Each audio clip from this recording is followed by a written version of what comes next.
Ndugu zangu, watu wenye ulemavu, nataka niwape uhakika, serikali yenu awamu ya 5 hatutanii, tunasema tunasimamia haki za watu wenye ulemavu, kufuata matamko yote ambayo yameletwa kimataifa, lakini na yale tuliyoyatafsiri kitaifa hapa, tutahakikisha tunayasimamia.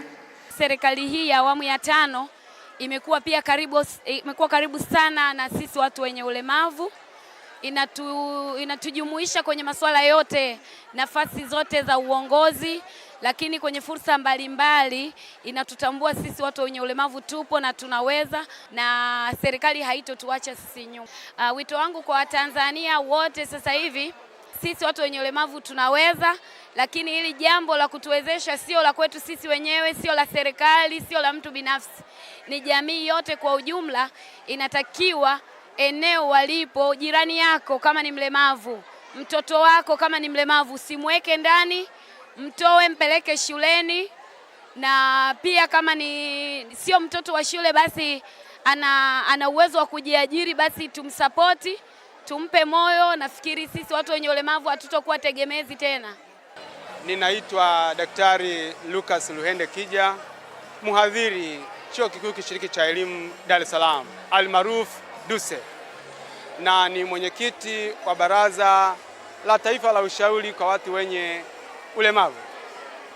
Mimi pia ni asiyeona, lakini nimeweza kufanikiwa kuwa daktari wa falsafa. Katika watu 400 waliowania, kuna walioweza kujitokeza mara 2, mathalani Diwani Nuru Awadhi katika kujitolea kwake katika jamii, lakini pia ameweza kuibuka katika uongozi. Hii inadhihirisha wazi kwamba anaweza kutumikia jamii ya watu wenye ulemavu na jamii ya watu wasio wenye ulemavu, na hivyo kuleta jamii jumuishi katika nchi ya Tanzania. Kwa majina naitwa Sala Katanga, ni diwani wa manispaa ya Ilala, lakini pia ni kiongozi wa shirikisho la vyama vyenye ulemavu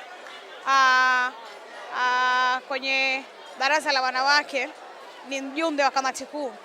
Lakini pia hata mimi nilikuwa ni mgombea wa tuzo hizi na nimeshika nafasi ya 2. Tuzo alizozipata Mheshimiwa Nuru ambaye ni diwani mwenzangu, mimi nasema ziko sawa, anastahiki kwa sababu